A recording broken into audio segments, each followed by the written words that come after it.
nosso livro, no capítulo 7, o livro da nossa lição. Domingo passado, nosso irmão o seminarista Zé Marco trabalhou aí com os irmãos o capítulo 6, e hoje então nós estudaremos o capítulo 7, instruindo ao próprio coração. Nós vamos então saber como é que nós podemos ministrar ao nosso próprio coração, à nossa própria mente, ao nosso próprio eu, né? Às vezes, para ministrar para alguém, um pastor mesmo, pastor Rogério, seja fácil, entre aspas, né? Ministrar para os outros, mas ministrar para nós mesmos é muito difícil. Para nós ministrarmos para nós mesmos é uma tarefa árdua, né? Uma tarefa muito árdua. Então, quero nesse instante convidar a vocês também a abrirem a palavra de Deus na segunda carta de Paulo aos Coríntios. Segunda carta de Paulo aos Coríntios, capítulo de número 4. Segunda carta de Paulo aos Coríntios, capítulo 4.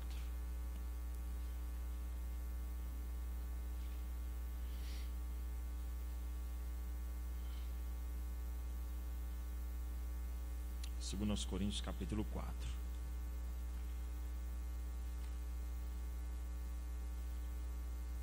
Nós vamos ler, irmãos, a partir do verso 7.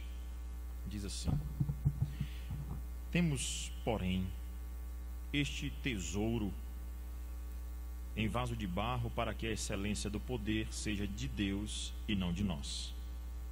Em tudo somos atribulados, porém não angustiados, perplexos, porém não desanimados, perseguidos, porém não desamparados, abatidos, porém não destruídos, levando sempre no corpo o morrer de Jesus, para que também a sua vida se manifeste em nosso corpo.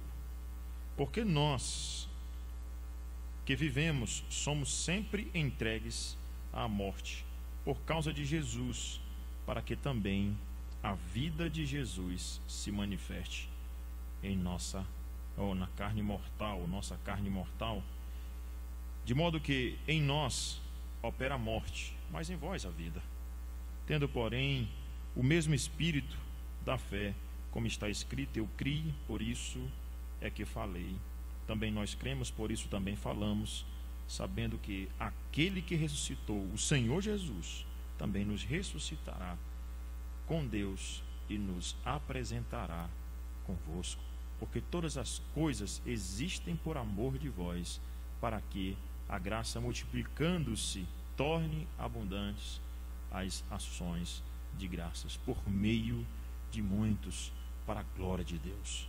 Por isso não desanimamos, pelo contrário, mesmo que o nosso homem exterior se corrompa, contudo o nosso homem interior se renova de dia em dia, porque a nossa leve e momentânea tribulação produz para nós eterno peso de glória, acima de toda comparação, não atentando nós para as coisas que se veem, mas para as que se não veem, porque as que se veem são temporais, e as que se não veem, elas são eternas. Vamos orar mais uma vez, irmãos. Vamos ao nosso Deus em oração, pedindo a sua misericórdia, a sua compaixão sobre nossas vidas.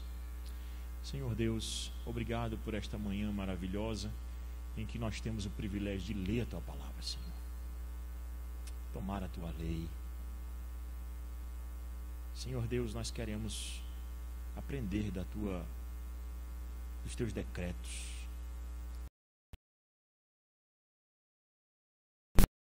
O Senhor é fiel e dá sabedoria aos simples. Nós somos estes, ó Pai, que precisamos ser tocados pela Tua Palavra, abençoados pela Tua lei, movidos pelo Teu Santo Evangelho, e somos sabedores, ó Pai, de que só o Teu Santo Espírito que pode nos mover, de tal maneira que sejamos nutridos, edificados, exortados, e pedimos, ó Pai, então, que o Senhor aplique a Tua lei, o Senhor nos ajude a entender esse livro, porque ele é baseado na Tua Palavra. É o que nós pedimos em nome de Jesus. Amém. Então o capítulo 7 começa dizendo o seguinte: o segredo para não ser derrubado pelo esgotamento espiritual, de acordo com Paulo, em 2 Coríntios capítulo 4, versículo 16, está aí, nós acabamos de ler, né? Por isso, não desanimamos, pelo contrário, mesmo que o nosso homem exterior se corrompa, contudo, o nosso homem interior se renova dia a dia. Então, eu acredito que vocês viram uma parte disso. O que eu preciso fazer para que eu não seja abatido no meio da tribulação, no meio da dificuldade, no meio da angústia, eu não caia e morra, né? O que eu preciso fazer? Quais são as medidas necessárias? E aqui, irmãos, acredito que vocês viram isso, né? Que nós precisamos nos renovar, ou renovar o nosso homem interior dia a dia, né? Todo dia, renovar o homem interior. Isso é falar para o coração. Já vimos que o coração é algo assim, como disse o sábio lá em Provérbios, o coração é como águas profundas, ninguém consegue, não é fácil para você perscrutar. Por exemplo, eu conheço o seu rosto, posso ver o seu rosto, posso ver o seu sorriso e tentar ali descrever o que você está sentindo no seu coração. Mas na verdade só um pode conhecer o seu coração, o Espírito Santo de Deus. Você mesmo, claro, e o Espírito Santo de Deus conhece o seu coração. Então eu não sei, às vezes vocês chegam aqui, a gente pelo rosto, eu digo, será que esse irmão está sofrendo, né? Está se sentindo mal? Eu tento ali fazer uma leitura pelo sorriso, mas Deus conhece o coração. Mas não somente Deus, mas eu mesmo conheço. Eu sei o que eu estou sentindo. De tal maneira que, eu já disse para vocês têm que tomar muito cuidado quando você diz o seguinte: o irmão perdeu um ente querido, e você chega para ele e diz o seguinte: sei que você está passando, viu? Será que você sabe mesmo? Será que você sabe o que ele está passando? Eu sei muito bem que você está passando, viu? Eu sei que muitas vezes a gente sabe até uma coisa pior, mas na verdade só dois conhecem o coração: Deus e a pessoa lá. Ela sabe o que ela está passando naquele momento. Então, tem horas que não adianta você ficar ministrando para os outros, você tem que ministrar para o seu coração. E a parte mais difícil, irmão, não é você ministrar para os outros. Como eu disse, eu enquanto pastor, talvez até tenha essa facilidade, entre aspas, de transmitir para os outros. Mas o meu coração. Por que tantos pastores entram em depressão e tantos pastores até se suicidam, né? Ou dão cabo da própria vida? Porque falta ministrar, falta renovar o homem interior dia após dia, falta pregar para o próprio coração dele. Se pastorear também, né? Nós também precisamos de pastores, né? Todos nós. Existe um pastor por excelência que pastoreia todos nós. Mas então nessa manhã nós vamos ver a importância de você renovar a sua esperança, pregar para o seu próprio coração. Então, é renovar diariamente o homem interior, como observamos no capítulo 6. Aí vocês viram com o seminarista Zé Marco. Essa renovação começa com a salvação. Alguém abre aí, por favor, em Tito, 3, 5 e 6. Aí eu queria que o irmão preparasse o microfone, por gentileza, porque alguém que encontrar, aí esse texto já pode fazer a leitura, né? Então, Tito 3, 5 e 6.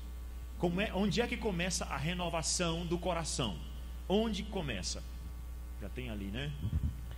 Não por obras de justiça praticadas por nós, mas segundo sua misericórdia, ele nos salvou, mediante o lavar regenerador e renovador do Espírito Santo, que ele derramou sobre nós ricamente, por meio de Jesus Cristo, nosso Salvador. Então nós temos aqui onde começa a renovação. É pelo lavar o quê? Regenerador. Alguém sabe me dizer o que é regeneração? O que é regeneração? Gerar de novo. Muito bem. Nós tivemos a primeira criação, né? Lá em Adão. Deus criou o homem. Ele gerou o homem, né? E gerou do pó da terra, né? A sua imagem e semelhança. Ele foi lá e soprou a imagem dele nas narinas de Adão. Deus gerou o homem. Então, só que o homem caiu em pecado. Depois que Adão comeu do fruto, entrou depressão, entrou ansiedade, transtorno maníaco depressivo. Todo tipo de problema entra aí. As oscilações da vida vêm a partir desse pecado. No dia que o Adão comeu do fruto, ele mastigou o fruto, então todo tipo de mazelas, de todo tipo de danação entrou no universo. Todos os tipos de danações entraram no universo. E aí então, irmãos, qual é a solução? Começa onde? Na regeneração. Então eu não posso chegar para o Bruno e dizer o seguinte: o Bruno ímpio, não, ele não é ímpio, claro, né? Ele não pode chegar para ele, ímpio, e dizer o seguinte: eu quero renovar você. primeiro passo para renovar é a regeneração dele. Ele nascer de novo. O que é nascido da carne é carne, o que é nascido do Espírito é Espírito. Não tem como ele produzir os frutos do Espírito se ele não nasceu de novo. Amor, alegria, paz, longanimidade, benignidade, bondade, fidelidade, mansidão, domínio próprio. Você só vai ter isso se você nasceu de novo. Às vezes, então, nós ficamos exigindo uma coisa de algumas pessoas que nem foram convertidas ainda. Não é que a lei não sirva para todos, ela serve para todos, mas só os filhos de Deus regenerados é que podem se renovar dia após dia, começando com a primeira renovação, o novo nascimento. Então, se você vai aconselhar uma pessoa, ore para que Deus regenere essa pessoa, para que Deus faça um novo ser ali dentro, porque senão vai ser serviço jogado fora. Você vai malhar ferro frio, não adianta. Não é que você vai deixar de pregar para uma pessoa, não, de jeito nenhum, irmão. Pelo contrário, você vai pregar e vai pedir: Espírito Santo, regenera fulano de tal, para que ele possa ser renovado dia após dia. Vocês entenderam? Então, eu tenho que pregar para o meu coração as esperanças do Evangelho, mas se o meu coração tiver o Evangelho, se Deus já transformou o quê? O coração de pedra em coração de carne. É o chamado novo nascimento ou regeneração. Você teve 2 nascimentos, entendeu? Você teve 2 nascimentos: o da barriga da sua mãe e o do Evangelho, no dia que o Espírito Santo habitou em você. Você lembra desse dia? Quem lembra aí? Levanta o braço. Alguns lembram, outros não. Eu não lembro o dia exato. Eu sei que eu sou regenerado, não tenho dúvida disso. Mas o dia exato, como eu nasci na igreja, quem nasceu na igreja tem mais dificuldade de dizer o dia exato. Não é verdade? Tem dificuldade. Então, 3 anos eu entrei na igreja, então não sei, não me lembro o dia assim. Mas tem uma convicção do Evangelho, tem aquilo que é dito lá em Romanos capítulo 8. O Espírito de Deus testifica com o meu espírito que eu sou filho de Deus. Entendeu? Então, 2 nascimentos. O segundo nascimento, Cristo vai dizer. Aí Nicodemo diz o quê? Ah, entendi. Vou para a barriga da minha mãe. Como é que pode isso? Vou para a barriga da minha mãe de novo? Pode um adulto ir para a barriga da mãe e nascer de novo? Não. Jesus disse: você é mestre e não entendeu? Nicodemos, você não entendeu que precisa nascer de novo. Então, irmãos, você vai aconselhar uma pessoa, ore pela conversão dela, porque sem Jesus Cristo ninguém tem consolo. Eficaz não, tem consolo temporário. Ela para de chorar um período, mas depois a coisa volta muito mais avassaladora, muito mais destruidora. Vocês entenderam? Vamos continuar. Ele diz então, né? Citou o título: mas não para aí. Não para no novo nascimento. Continua. Continua onde? Aí o versículo 16: por isso não desanimamos. Pelo contrário, mesmo que o nosso homem exterior se corrompa. Quem aqui já adoeceu? Todo mundo, né? Febre, já deu? Dor de dente? Nem todo mundo, mas boa parte deu. Dor de cabeça, dor de barriga, tem o câncer hoje, tem a Covid-19. O homem exterior, ele se corrompe, irmão. Esse daqui, ó, se corrompe. E fica de uma maneira, eu acompanhei, já disse para vocês, algumas pessoas na UTI, e eu fiquei assustado com a maneira como o corpo do ser humano vai se degradando. Ele diz: ainda que o homem se corrompa, o homem exterior se corrompa. Eu até falei para vocês que uma vez eu cheguei para uma irmã e eu me assustei com a situação física dela. Ela chegou, ela mesma disse assim para mim: pastor Rogério, não se assuste, fique com medo de mim não. E eu, ainda rapazinho, tinha acabado de sair do seminário, 1 ano tinha acabado de sair do seminário, fui enfrentar a UTI lá para aconselhar uma pessoa na hora da morte. Meu Deus,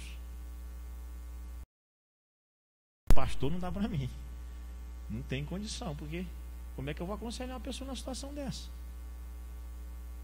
Mas graças a Deus que ela mesma estava confortada pelo Evangelho da salvação. Ele disse: eu sei, pastor, que quando eu morrer eu vou visitar o Senhor, Ele está me esperando na glória. Era a coisa que eu deveria dizer para ela: Deus está te esperando na glória. Fiz uma oração por ela, obviamente, mas ela disse: Deus está me esperando. Eu sei que Deus está me esperando. Regenerada com esperança, que se alimenta todo dia. Você sabe por que tem gente que se desespera? Porque o coração não é ministrado todo dia. Lê a Bíblia um dia sim e 8 não, né? E quando lê, de 8 em 8 dias, né? É bênção ainda. Mas tem gente que não tem aquele hábito de ler a Bíblia todos os dias, de alimentar o coração. Hoje tem o WhatsApp, né, o Instagram e o Facebook, que eles podem ser uma excelente ferramenta de divulgação do Evangelho. Mas tem gente que fica naqueles vídeos, ó, aqueles que não tem sentido nenhum, só piada. Está ministrando para o coração, você está destruindo seu coração. Está acabando com ele, né? Está acabando. E outra, pode ser que seus filhos estejam se destruindo ali e você ainda não percebeu. Então tome cuidado, porque você precisa ser renovado todos os dias. Ele diz aqui, ó, o homem exterior se corrompa, né? Não desanimemos, corrompe. Contudo, o homem interior se renova dia em dia. Então o homem exterior, ele está se acabando. Todo mundo aqui está caminhando para a morte. Todo mundo. A passos largos, inclusive. Nós estamos caminhando para a morte física, pelo menos, né? Espiritual não, porque nós já somos regenerados, vamos morar com Cristo, temos essa esperança.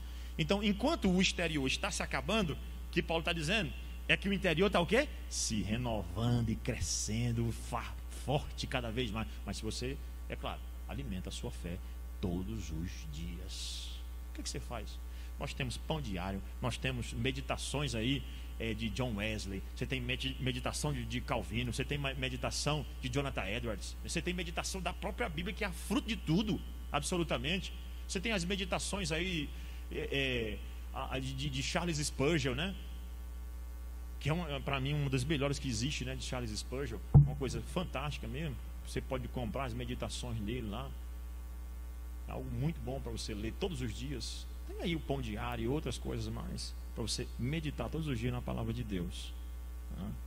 Mas, irmãos, eu fico pensando, a gente tem tanta ferramenta hoje, e até hoje uma playlist de sermões, tanto nosso aqui da nossa igreja, meio do presbítero Ruita, do nosso irmão presbítero e seminarista Zé Marco. Nós temos então, irmãos, sermões para você ouvir aí, não somente daqui, mas outros sermões de pastores fiéis. Porque, pelo amor de Deus, não compartilhe coaching, essas coisas, que não faz sentido. Isso vai alimentar você, vai destruir você. Entendeu? Hoje nós temos a teologia do coach, absolutamente destruidora. Diariamente tem gente ouvindo esse tipo de coisa, está destruindo você, está trazendo uma experiência que não existe. A teologia do coach é uma absolutamente destrutiva. Aquilo que pegaram para ensinar concurso e tal, estão fazendo a mesma coisa para a igreja, criando um tipo de princípio. E obviamente ensinar a Bíblia não é pecado, mas ensinar sem princípios bíblicos pode ter certeza.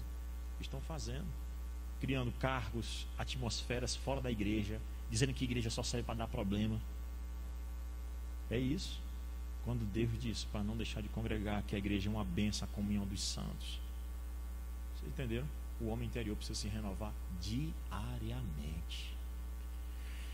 Continua. De fato, é bem possível que pessoas que experimentaram uma renovação inicial na salvação passem por esgotamento. Não é porque você foi regenerado que você não passa por esgotamento, por um burnout.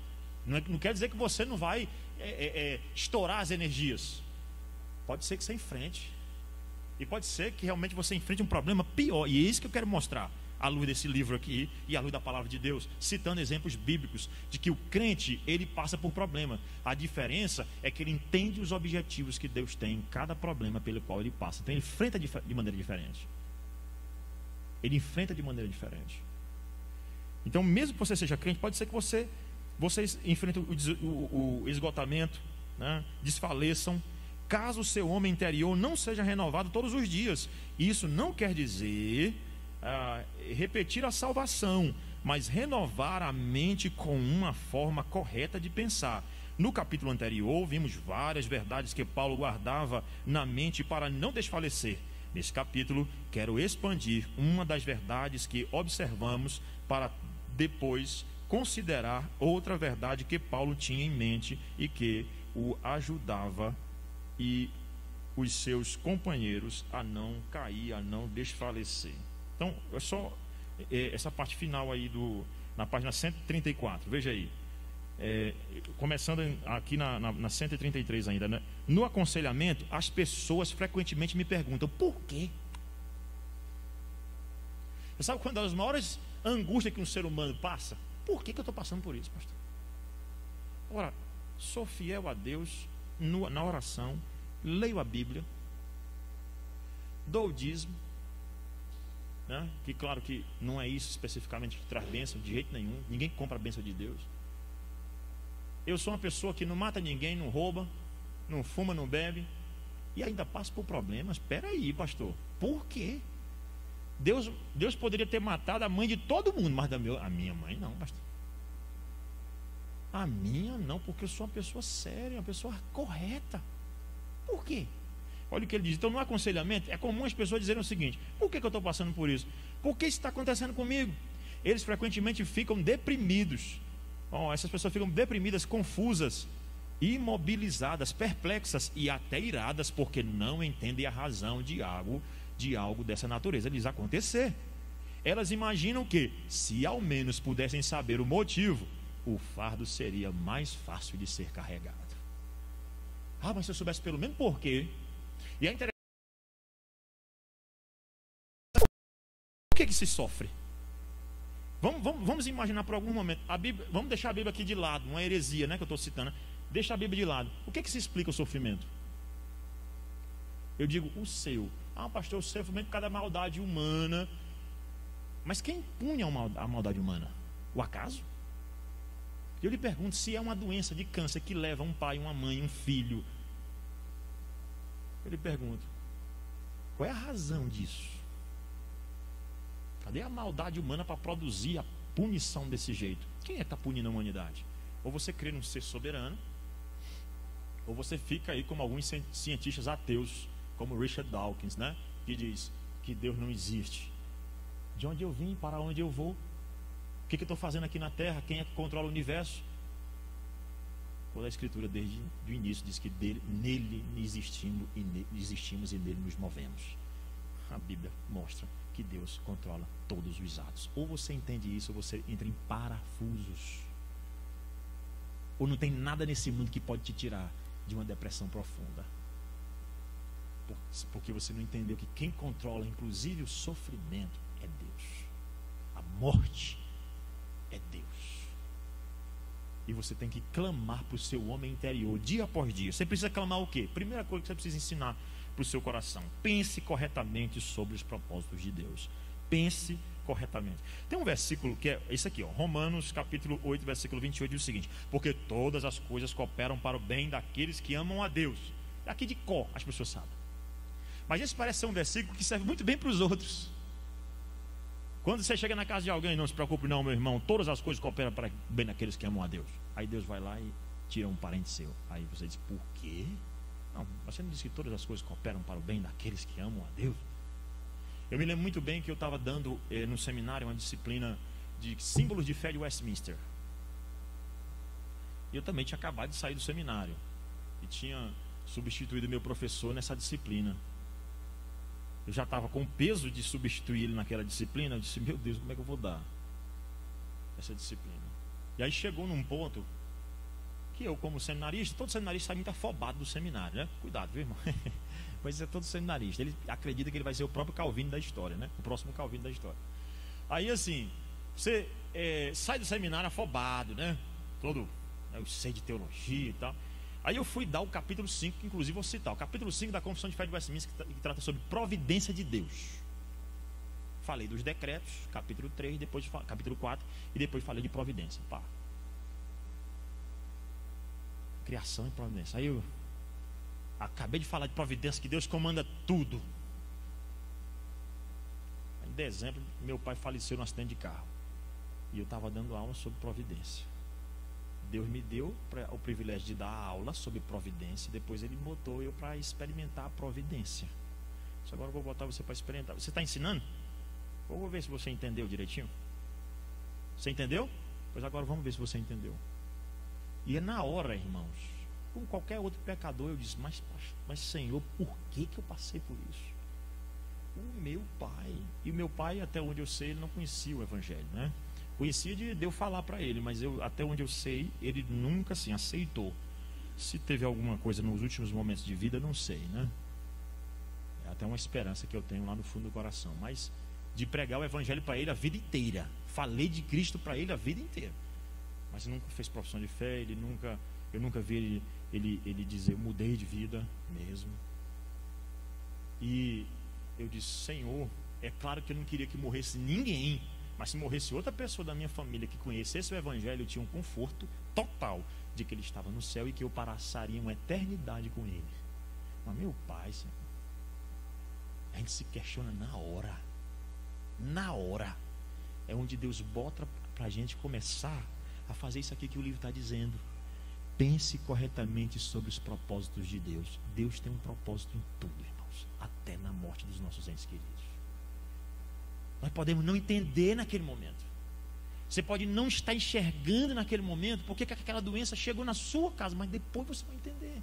Porque o Deus, Ele não somente mostra, mas Ele não somente te faz passar pelo problema, mas Ele te mostra por que Ele está fazendo, está te ensinando. Ainda que Ele não diga exatamente, diga assim, olha, uma razão específica é essa, mas Ele diz, é para te ensinar, é para que você aprenda a me amar mais e mais. O texto que ele nos dá aí, irmãos, como base para isso, é o versículo de número 11. Veja aí o versículo 11 desse capítulo aqui de 2 Coríntios, capítulo 4.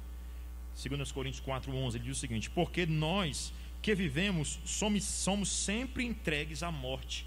Por causa de quem? Olha, ele já dá o propósito. Sofremos para nos comparar com quem?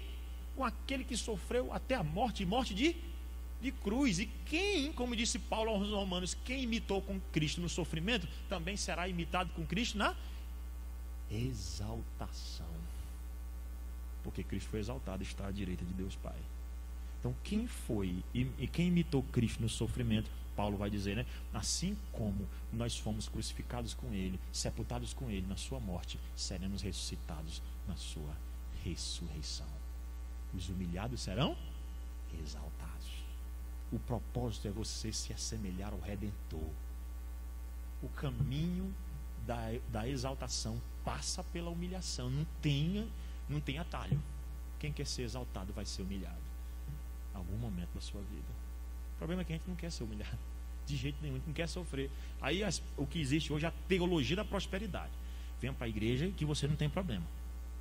Quem disse isso? Venha para cá que você vai ter problema sim. Inclusive aqui dentro, possivelmente. Tem problema, crente passa por problema, não existe essa ilusão. Agora é diferente a maneira como nós lidamos com os problemas. Nós lidamos com os problemas na perspectiva de Deus.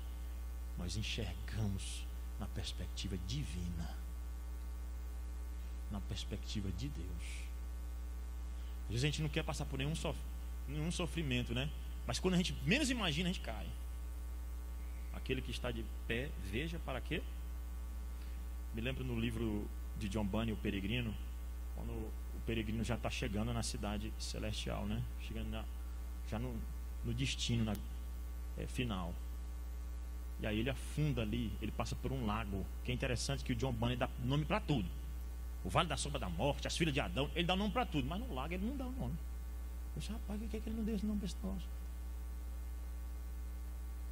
Mas aí é exatamente nesse lago, sem nome, que o peregrino, o cristão, começa a afundar. Bem pertinho da cidade. Sabe como eu estou tão perto da cidade? É desse jeito comigo e com você, irmãos. Nós estamos aqui forasteiros. A mansão celestial está aí para nós, às portas. Tão logo o Senhor nos chamará. E pode ser que nós afundemos no lago da perseguição, da dificuldade, da agrura, das vicissitudes. E Deus então vem e diz, confia em mim. Veja que esse sofrimento vem trabalhar para que não haja orgulho em você e que você dependa cada vez mais do seu Redentor. Eu quero que você precise de mim. Eu quero que você me ame mais do que você. Eu quero que você entenda que por você não vai chegar nunca aqui. Só comigo, porque eu sou o caminho, a verdade e a vida. Ninguém vê ao Pai senão por mim. É isso que o Evangelho nos ensina. Não dá para depender de nós. Não dá. Continua. Ele diz o seguinte: Paulo não entendia todos os aspectos de algumas de suas circunstâncias. Isso é verdade. Vamos trabalhar um pouquinho isso em Paulo? Abra aí no capítulo 12, por favor.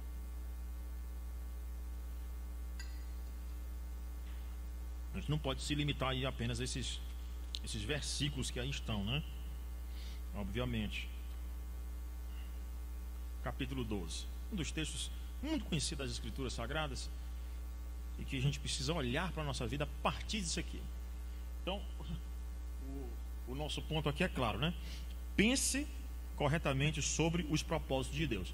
Paulo, essa carta aqui, Paulo escreveu, irmãos, é chamada Carta do Consolo, eu já disse para vocês, né? Paulo escreveu para consolar os irmãos. A primeira carta ele foi muito duro, que na verdade alguns vão dizer que foi a segunda carta, né? Que ele jogou pesado com a igreja.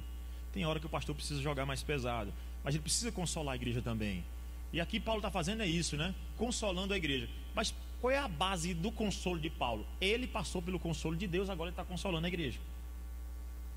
Que foi o propósito que eu entendi, para o qual Deus tinha tirado também meu pai. Ele me consolou para que eu possa consolar. Esse é o princípio. Aconteceu comigo, eu ajudo o próximo também. Esse é o princípio bíblico de passar o evangelho. Agora veja aí, versículo 12. Se é necessário que me glorie, qual é a dificuldade que Paulo estava enfrentando aqui? Estavam duvidando do apostolado dele, dizendo o seguinte: nem apóstolo tu és. Ele disse: por quê? Por que eu não sou apóstolo? Ele disse: porque é o seguinte, meu amigo. Primeiro que você não viu Jesus. Você não viu Jesus. Segundo, Paulo, tu sofre demais. Mas rapaz, tu vai para um lugar, a cobra te pica. Tu entra num navio, o navio vira.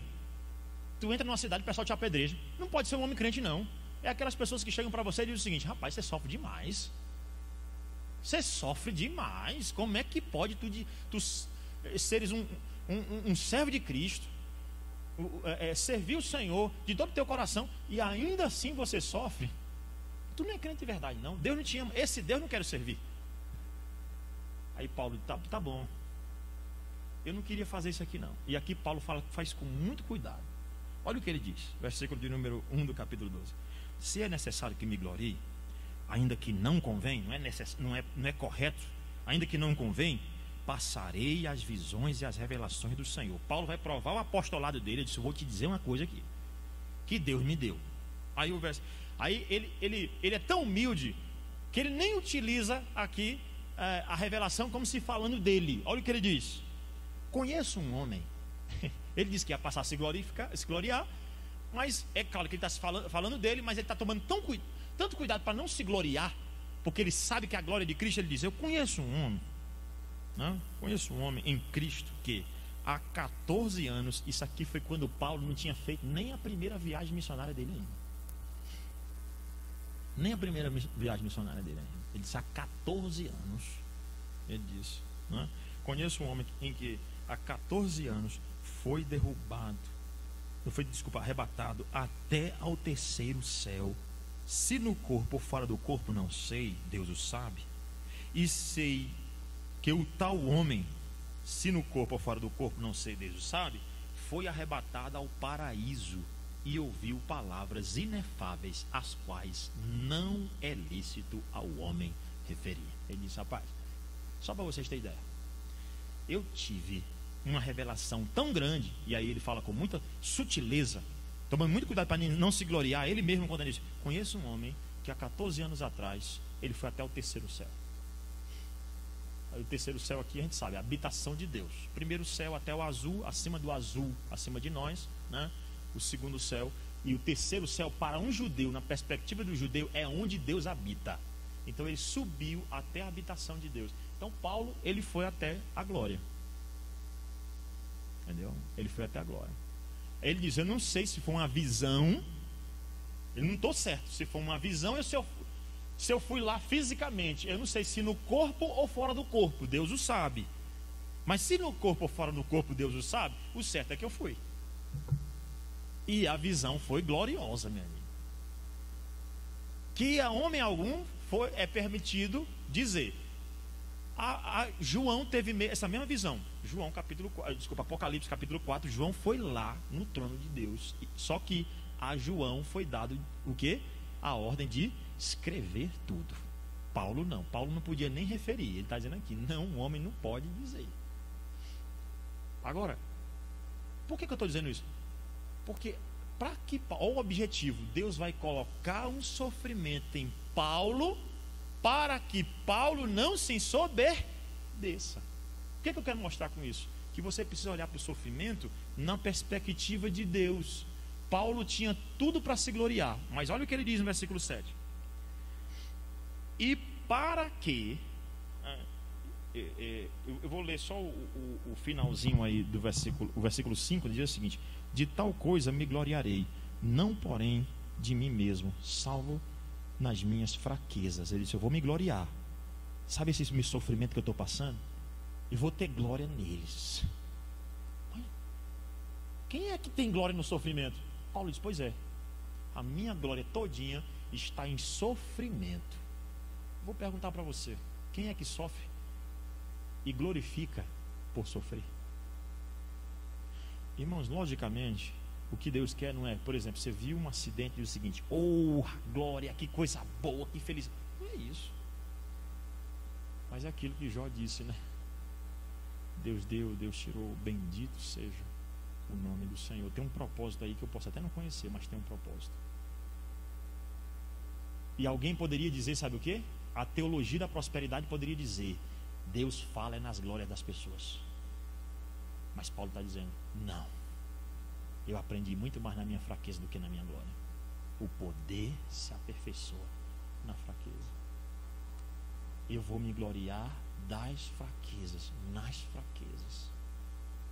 Isso é entender sofrimento na perspectiva divina. Então, quando você estiver doente, não só quando estiver doente, bonzinho também faça, mas quando estiver doente, lembre-se, é momento de você gloriar ainda mais a Deus, porque Ele tem um propósito ali. Olha, é o que Paulo vai ensinar, versículo 6. Pois se eu vier a gloriar-me, não serei nécio, ou seja, louco, porque direi a verdade, mas abstenho-me para que ninguém se preocupe comigo mais do que em mim vê, ou em mim, ou de mim ouve. Ou seja, o que é que acontece? É que muitas vezes as pessoas se preocupam com as outras. Nós temos a mania de idolatrar, irmãos. Pedro, lá em Atos, né, no relato de Atos, ele faz um milagre, prega o evangelho. Sabe o que o povo faz? Se prostra diante de Pedro. Aí Pedro disse, para com isso, se levanta que eu sou um homem igual a você. É diferente dos de hoje, né? Os de hoje acham bonito beijar os anéis deles, os pés. Pedro disse, te levanta que eu sou homem igual a você. Paulo disse, não quero que ninguém se preocupe de mim mesmo mais do que convém. Só o necessário. Não pense isso. Então, uma história que eu gosto é a história de João Calvino. Porque João Calvino chegou no final da sua morte e disse, não quero que ninguém saiba onde eu vou ser enterrado. Me enterra num lugar escondido e não diga para ninguém. Até hoje nós não sabemos onde foi o túmulo e onde é que está o túmulo de Calvino. Sabemos onde é que está o de John Knox, por exemplo. Viveu mais ou menos no mesmo período, mas não sabemos onde é que está o túmulo de Calvino. Ele disse, eu não quero que ninguém saiba, porque ele sabia que o ser humano tem tendência de adorar pessoas, né? É cantor, é meu cantor preferido, adoro aquela pessoa. Não é assim. E aí o versículo 7 ele vai dizer, e para quê? Olha o objetivo do sofrimento, a perspectiva. Eu entendi, aqui é a carta do consolo. Como é que ele dá consolo para a igreja, dizendo que tem um propósito de Deus nos sofrimentos. E para que eu não me ensoberbecesse com as grandezas das revelações. Irmãos, qualquer pessoa que tivesse uma revelação daquela que Paulo teve, a tendência era o quê? É de ser, rapaz, eu tive uma visão que chama a televisão, todo mundo, chama aí, porque eu tive uma mega visão. Pensa numa visão que eu tive, que é o que a gente vê hoje. Eu tive uma revelação, aí chama a televisão, chama, aí bota no YouTube, bota no Instagram, Facebook, bota tudo, pá. Mas Paulo diz que Deus não deixou ele fazer isso, para que ele não se ensoberbecesse, né? Deus o que? Foi-me posto. Ele não disse que foi eu que pus, ele disse, foi-me posto um espinho na carne. Mensageiro de quem? De Satanás. Eu te pergunto, o Satanás é bom ou é ruim? Pastor, mas que pergunta, mas eu não entendi não. É claro que o diabo é ruim, mas qual é o interesse que o diabo tem que Paulo não se orgulhe? Olha o que ele diz: para que eu não me soberbecesse, se foi-me imposto um espinho na carne, mensageiro do diabo. Espera aí, qual o interesse? Isso só mostra o que, irmãos? O que isso está mostrando? Que o diabo é instrumento, sim. Que Deus controla todo mundo, inclusive o diabo. Que quando a gente sofre, pode ser que o diabo esteja por detrás também. E pode ser que Deus esteja comandando. O que Deus disse para o diabo em relação a Jó? Quem é que lembra? Vai lá e toca em tudo que ele tem, mas não toca nele primeiro. Aí ele perdeu tudo, perdeu família, os filhos, na verdade. Ele tinha 10 filhos. Você imagina o tanto de funeral que ele teve que fazer. É difícil. Meu Deus. Aí sai enterrando muito difícil. Acho que Jó chorou até não ter mais lágrimas mesmo. Aí então, na segunda vez, Deus disse para o diabo, Deus chegou para o diabo e disse o seguinte: vai lá e toca nele, mas não tira a vida. Aí foi quando Jó pegou aquela doença, aquela lepra, que ele se coçava com o caco, né, de ter, arrastava assim. Que sofrimento. Você diz: tem propósito aí, pastor? Tem propósito nisso. Paulo disse que foi colocado um espinho na carne. Alguns vão dizer que foi um reumatismo, né? Que Paulo tinha, muita dor que ele tinha, que ele fala de dores, né? Alguns vão dizer que é problema de visão, porque ele escreveu com letras grandes, né? Veja que com letras grandes você escreve, parece que Paulo tinha um problema de visão. Pode ser, não sei. Alguns asseveram categoricamente que era esse o problema, né? Por isso que ele precisava do amanuense, alguém para escrever para ele também, né? Ele precisava de alguém para escrever para ele. Se fosse, não dava para estranhar, porque grandes homens da história, por exemplo, Jonathan Edwards, ele tinha muito problema. Ele pregava o sermão assim, ó, desse jeito. Mas pregava e as pessoas agarravam-se às colunas da igreja com medo de ir para o inferno quando ele pregava sobre a ira de Deus. Porque pregava com muita eloquência, né, com muita profundidade nos ensinos escriturísticos. E aí Paulo diz que foi-lhe posto um espinho na carne. Eu não me atreveria a dizer especificamente. Eu sei que dizer uma coisa, que a Bíblia diz aqui, ó, que é mensageiro de Satanás, que era algo que veio para esbofeteá-lo, como para humilhá-lo mesmo, né? Para esbofeteá-lo, a fim de que ele não se exaltasse. Está aí o propósito do sofrimento de Paulo, o espinho na carne. Foi colocado um espinho na carne. Com que objetivo? Para que ele não se ensoberbecesse. De Paulo aqui está claro. Mas eu pergunto, os seus sofrimentos, eles têm servido para quê? Vocês têm lido o sofrimento na perspectiva divina? Você tem tirado uma aplicação de cada sofrimento pelo qual você passa? Porque tem gente, quando está sofrendo, faz juras de amor a Deus. Eu te amo, eu prometo que não falta mais nenhum domingo na igreja. No dia que fica curado, não pisa mais na igreja de jeito nenhum. Incrível isso. Já citei que chegou pessoas nessa pandemia, que chegou, pastor, meu parente prometeu que se fosse curado, ele estava na igreja. E Deus curou, ele não foi nem agradecer, nem a primeira vez. Veja que o sofrimento tem um objetivo. Tem sim. Então veja sobre os propósitos de Deus, né? Os propósitos de Deus. E aí veja ainda o versículo 8. Por causa disso, 3 vezes pedi ao Senhor que o afastasse de mim. Ora, se quem está com espinho na carne, o que quer? Eu quero tirar. Você já ficou com aquela farpazinha, né? No dedo, no pé. Você quer tirar imediatamente. Começa a inflamar e fica aquela coisa, aquela dor enjoada, né? Claro que todo mundo quer tirar esse espinho. Aí Paulo diz, ele disse que por 3 vezes ele disse, Senhor, tem misericórdia. E interessante que Cristo também orou 3 vezes lá no Getsemane, né?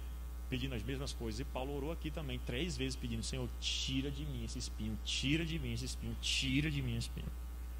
Aí o verso 9, o que diz aí? Então ele me disse: a minha graça te basta, porque o poder se aperfeiçoa onde, irmãos? Na fraqueza. De boa vontade mais me gloriarei nas fraquezas, para que sobre mim repouse o poder de quem? De Cristo, para que fique muito claro que quem me salva é Cristo, que tem misericórdia de mim é Cristo, que não é outra coisa que me salva. Versículo 10: pelo que sinto prazer. Você pode dizer isso aqui? Vamos ler todo mundo junto, versículo 10. Vamos lá, bem forte. Pelo que sinto prazer nas fraquezas, nas injúrias, nas necessidades, nas perseguições, nas angústias, por amor, porque quando sou fraco, então olhe para o problema na perspectiva de Deus, e você vai perceber que quando Deus te coloca no sofrimento, Ele está te tirando a força para que você diga: minha força é Ele, sem Ele eu não consigo fazer nada. Qual é o segundo ponto aí do livro, irmãos? Nós temos vários textos aqui que você pode olhar aí quando chegar em casa, tá? Mas qual é o segundo ponto aí do nosso livro?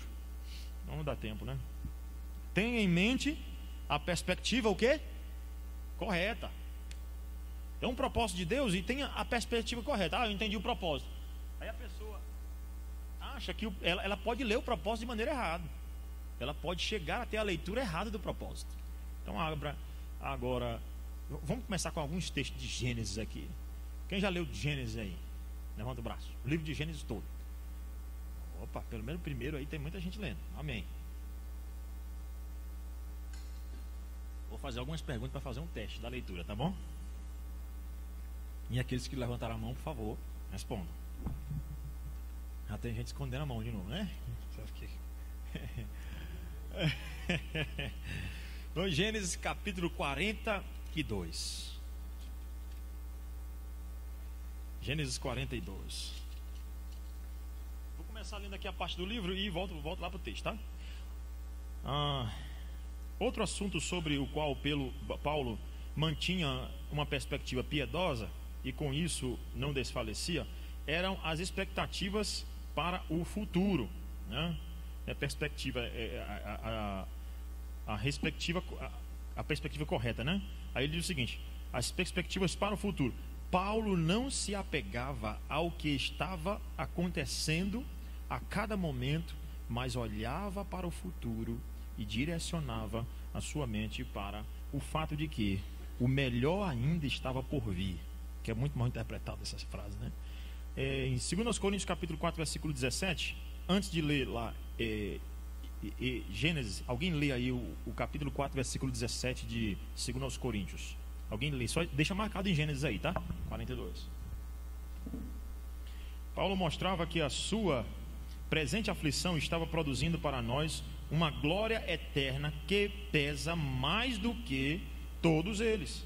Ele prosseguiu dizendo: assim, vamos lá, o versículo 17 e 18. Alguém lê aí para nós. Levanta a mão quem achar.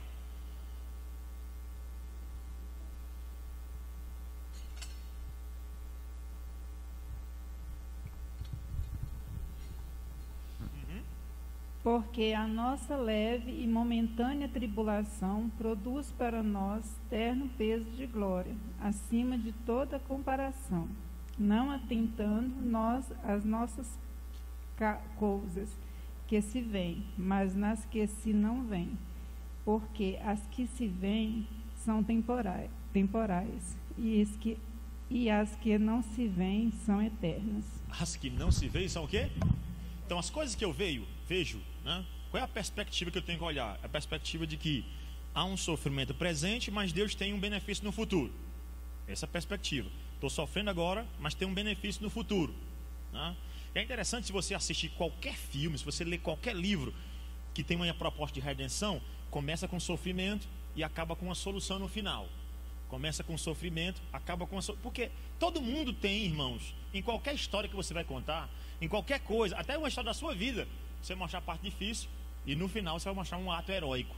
Porque a ideia é que todos nós temos anseio pelo quê? Pela redenção, pela melhora de tudo.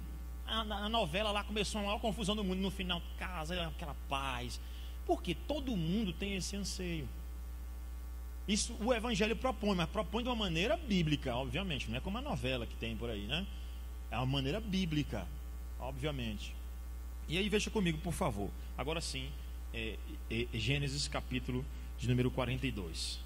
Eu vou começar aqui, eu não vou contar a história toda, mas o que nós temos aqui é a história de quem? Tem certeza? Tem certeza absoluta?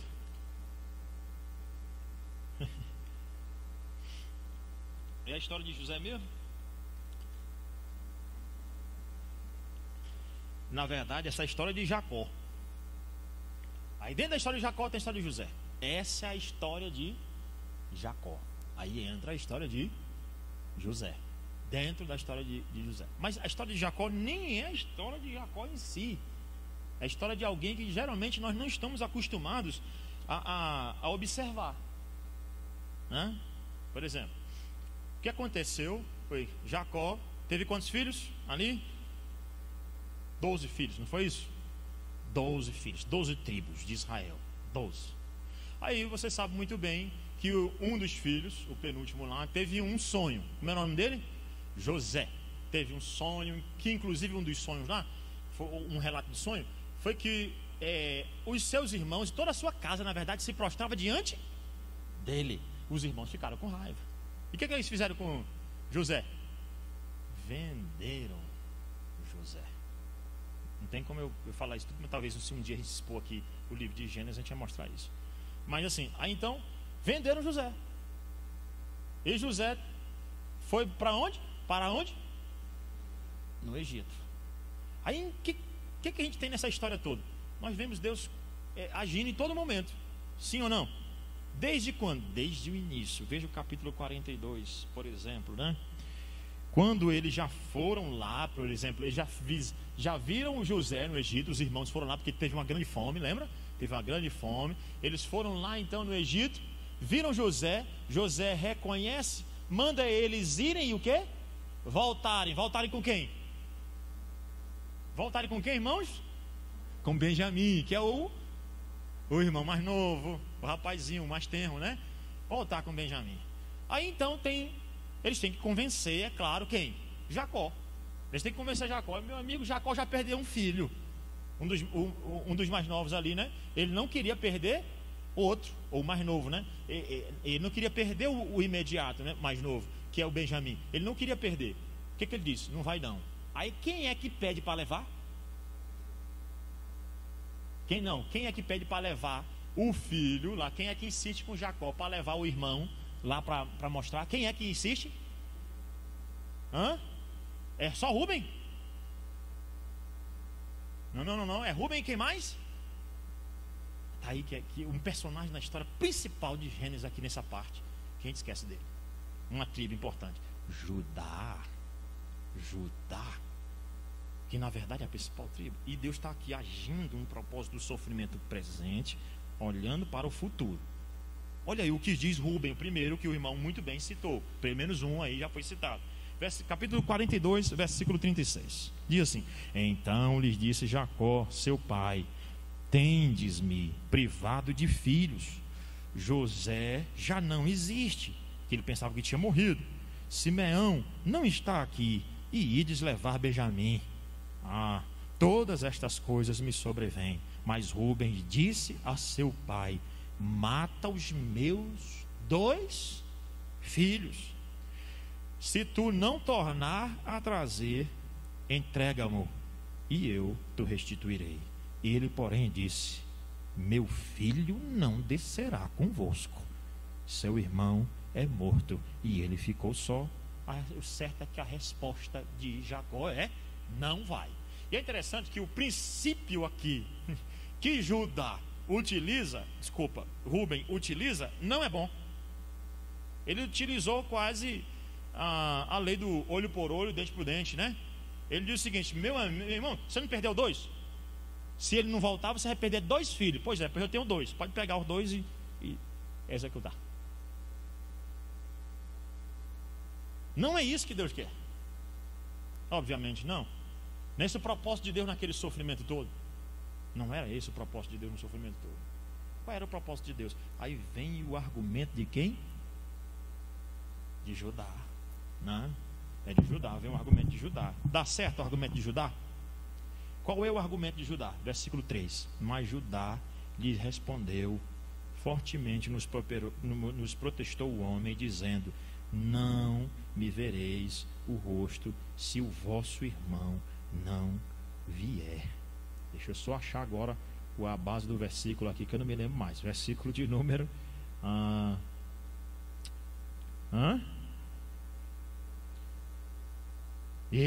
não, ainda não. Espera aí, vamos ler aqui mais um pouquinho, né? Mas Judá respondeu. Tem um momento aqui que ele diz, versículo 8, não é isso? Versículo 8, não, ainda não, né? Como Judá, o seu pai enviou o jovem, ainda não. Eu serei responsável, aqui, versículo 9. Eu serei responsável por ele, da minha mão o requererás. Se tu não trouxer e não tu puser à presença, serei culpado contigo para... Esse era o princípio da tribo de Judá, o que seria feito, né? Alguém que pagaria por um valor eterno. Ele diz o seguinte, a proposta de Judá, né? A proposta de Rúben primeiro, né? Olho por olho, dente por dente. Ele disse: não, não são os meus filhos, eu vou pagar por ele, eu vou pagar. O que Judá faz aqui? Judá já entra como mediador. Não somente aqui, oh Jesus, não somente aqui, mas no capítulo 18, veja o capítulo 44, versículo 18. Quando lá é escondida aquela história toda, né? É escondida lá aquela taça nas coisas de Benjamim, né? Ele diz, sobre quem achar aqui, ó, esse seja culpado, seja escravo, nós seremos escravos teu e tal. Olha o versículo 18. Então Judá se aproximou dele e disse: meu senhor, rogo-te, permite que teu servo diga uma palavra aos ouvidos do meu senhor, e não se acenda a tua ira contra o teu servo, porque tu és como o próprio faraó. Aí lá na frente, né, ele ainda vai dizer assim, versículo 30: agora pois, indo eu a teu servo, ele vai ficar muito triste, né? Versículo 33: agora pois, fique teu servo em lugar do moço, porque por servo de meu senhor, e o moço que suba com os seus irmãos. Ou seja, um mediador, né? Todo o tempo. Aí mais na frente, capítulo 47, como eu disse, não tem como ler todo, vamos só resumir aqui a história. No capítulo 47, o que nós temos aí, né? Nós temos aí, na verdade, um pouquinho mais adiante aqui, o capítulo 45, nós temos a revelação do próprio José para com os seus irmãos, dizendo o seguinte: não se preocupe. Vamos lá para o 45, né? Capítulo 45 diz o seguinte: então José, não se podendo conter diante de todos os que estavam com ele, bradou: fazei sair a todos da minha presença. E ninguém ficou com ele, porque José se deu a conhecer a seus irmãos, e levantou a voz em choro, de maneira que os egípcios o ouviam também a casa de Faraó. E disse aos seus irmãos: eu sou José. É interessante que essa expressão aqui, como ele se revela, é a mesma que Deus aparece para Moisés, né? Eu sou o Deus, eu fiz isso. Agora José diz: eu sou. Como? Aí ele diz assim, versículo, e diz aos seus irmãos: eu sou José, vive ainda meu pai? E seus irmãos não lhe puderam responder, porque ficaram atemorizados perante ele. Disse José aos seus irmãos: agora chegai-vos a mim. E chegaram-se. Então disse: eu sou José, vosso irmão, a quem vendeste para o Egito. Agora pois, não vos entristeçais, nem vos irriteis contra vós mesmos. Por quê? Porque o que, irmão? Por me haveres vendido para aqui. Porque para conservação da vida Deus me enviou adiante de vós. Qual é o objetivo que Deus teve naquele sofrimento todo? 2. Primeiro, mostrar o Salvador. Quem é o Salvador? É o da tribo de quem? Irmão, se você fosse escolher uma tribo aqui, você escolhia quem? Escolhia José, pastor. José. História tão bonita. Não é verdade? Benjamim, talvez, né? Mas você escolher Judá, se você for olhar lá atrás, a descendência de Judá é toda estragada. Já percebeu?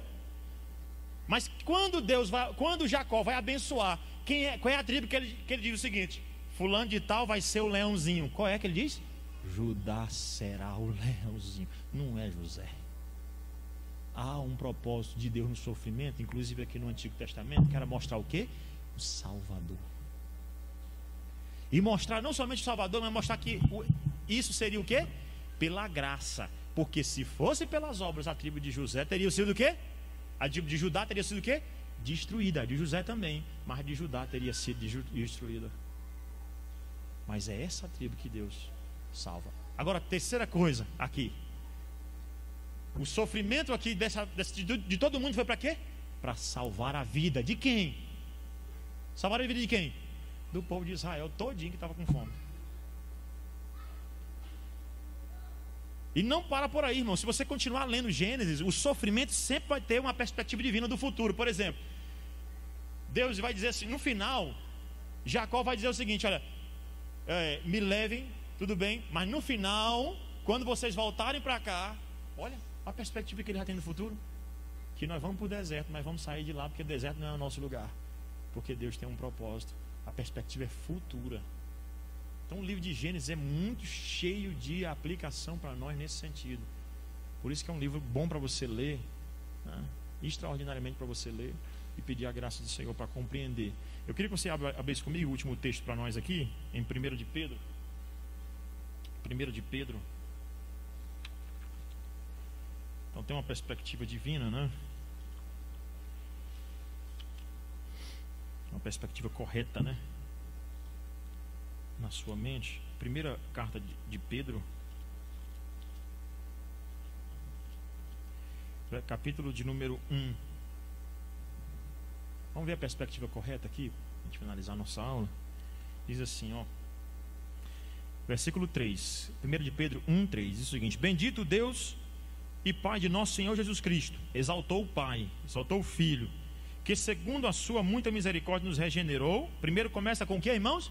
Com a regeneração, para uma viva esperança, ao futuro, uma viva esperança, mediante a ressurreição de Jesus Cristo, a base é Cristo, dentre os mortos, para uma esperança incorruptível, não vai se corromper jamais, sem mácula, imarcessível, não murcha, reservada, né, nos céus para vós outros. A perspectiva eterna. Aí ele vai falar de outras coisas importantes para nós. Versículo 5: que sois guardados pelo poder de Deus, mediante a fé, para a salvação, preparada para revelar-se no último dia, ao futuro.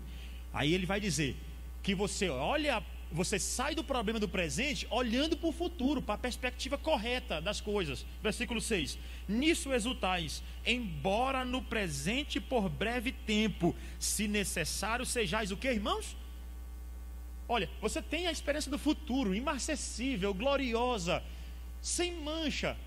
Mas antes, ainda que por breve tempo, veja que é por breve tempo, olhando para o futuro, olhando sempre para o futuro, irmãos, ele diz: sejais contristados, né, por várias, o que, irmãos? Várias provações. Entenda, irmãos, que Deus tem um propósito nisso tudo. E às vezes ele está trabalhando aqui, olhando um benefício maior. Qual é o benefício? Versículo 7: para que, uma vez confirmada o valor da vossa fé, muito mais precioso do que o ouro perecível, mesmo apurado pelo fogo. Olha o exemplo que ele dá, que a sua salvação, a sua fé, ela é mais importante do que o ouro. Mesmo o ouro lá apurado pelo fogo, redunde em louvor, glória e honra na revelação de Jesus Cristo. Você está vendo o propósito? Conseguiu perceber aqui? Ainda que sejais contristado por breve tempo, se lembre que aqui é apenas glorie-se, porque é a provação da vossa fé que está sendo trabalhada. Deus está te provando, e a provação tem um objetivo. Qual é o objetivo da provação? Preparar você para a imarcessível coroa da glória, para receber a coroa da vida. Ainda que no presente, né? Versículo 8: a quem não há... Vamos lá ler o versículo 8, todo mundo junto? A quem não havendo visto, a mais. Você nem viu. Quem viu Jesus aqui? Ninguém. Pedro viu. Mas ele diz: vocês não viram. A quem não havendo visto, a mais, no qual não vendo agora, mas crendo, exultais com alegria indizível e cheia de glória. Tenha a perspectiva correta das coisas. Espere em Deus. Versículo 9: obtendo o fim da vossa fé. O que Deus quer? A salvação da vossa alma. É por isso que a fé é provada. Foi a respeito disso, desta salvação, que os profetas indagaram e inquiriram, os quais profetizaram acerca da graça a vós outros destinada, investigando atentamente qual a ocasião ou quais as circunstâncias oportunas indicadas pelo Espírito de Cristo, que neles estava, ao dar de antemão testemunho sobre os sofrimentos referentes a Cristo, que ia morrer por você, e sobre as glórias que os seguiriam, porque primeiro tem o sofrimento, depois tem as glórias. A eles foi revelado que não para si mesmos. Olha o projeto.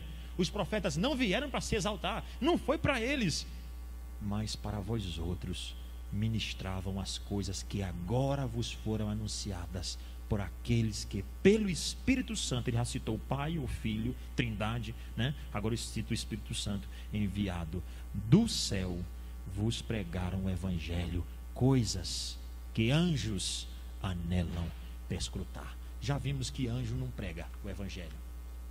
Já vimos que Deus mandou Cornélio mandar chamar a quem? A Pedro para pregar o Evangelho para ele, mas o anjo mesmo não prega, porque o anjo anela perscrutar aquilo que Deus revelou para homens, para mim e para você, por meio da sua palavra. Então ele diz assim, tem a perspectiva correta. Tem a perspectiva correta. O parágrafo 2º da página 137 diz o seguinte: de volta ao versículo 17, é necessário notar como Paulo descreve as suas presentes aflições. Está claro que ele estava treinando a sua mente para pensar de forma apropriada quando escreve sobre sofrimentos leves e momentâneos, pois sabia que se não exercesse controle sobre a sua própria mente, se permitisse pensar da mesma forma que o resto do mundo, ele iria desfalecer. Irmãos, você consegue controlar a sua mente? Consegue? Para você não pensar em coisas negativas? Consegue? Você tem autocontrole? Em Cristo, sim, irmãos. Qual é o fruto do Espírito? Amor, alegria, paz, longanimidade, benignidade, domínio próprio. Domínio próprio. Se você nasceu de novo, você tem que treinar o domínio próprio. Eu me lembro que depois desses acontecimentos que eu citei no início, que lá em Teresina, assim, algumas coisas aconteceram, uma atrás da outra. Um irmão morreu, uma irmã morreu. Fiquei muito abalado com aquilo tudo. E eu estava assim, já bem nervoso com aquilo tudo, Tinha saído do seminário, já estava com uns 1 ano e meio mais ou menos. Aí me deu algumas crises de aumento de pressão, pico de pressão. Eu fui parar no hospital nervoso, Aí o médico chegou assim para mim e disse: sente aí. Eu sentei. Aí ele disse assim: você está bem? Eu estava ali na programação da igreja, de repente eu fiquei nervoso assim.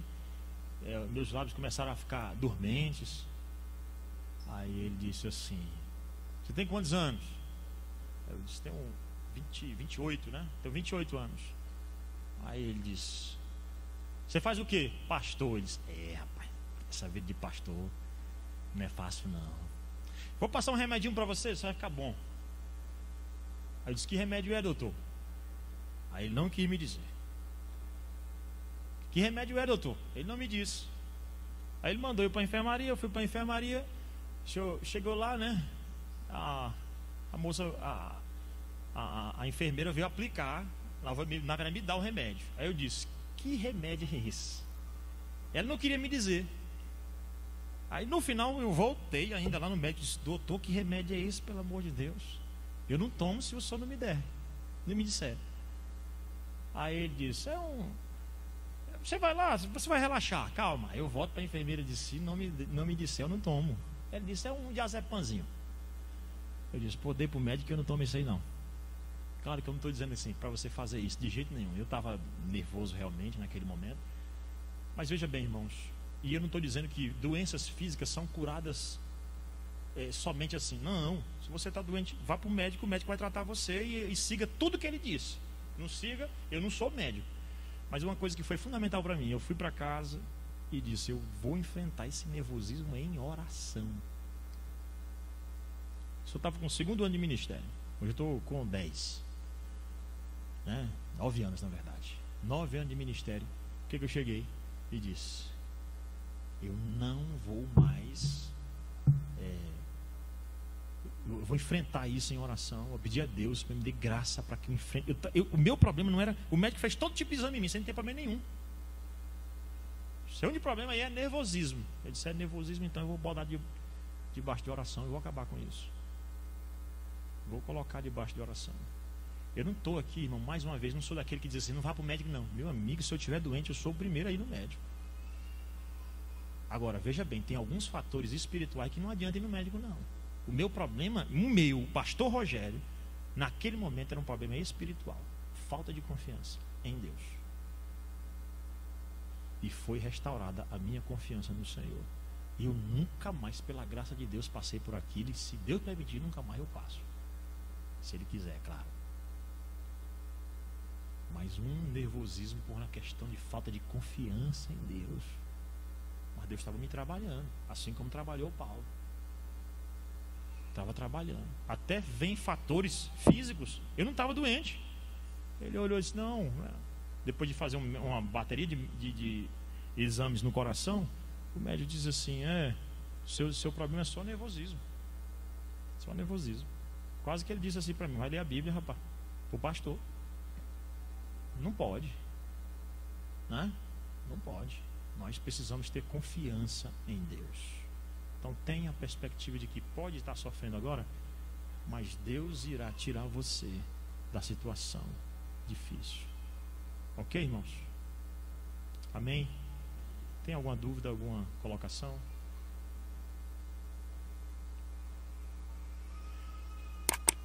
Ninguém? Entenderam tudo? Não tem dúvida?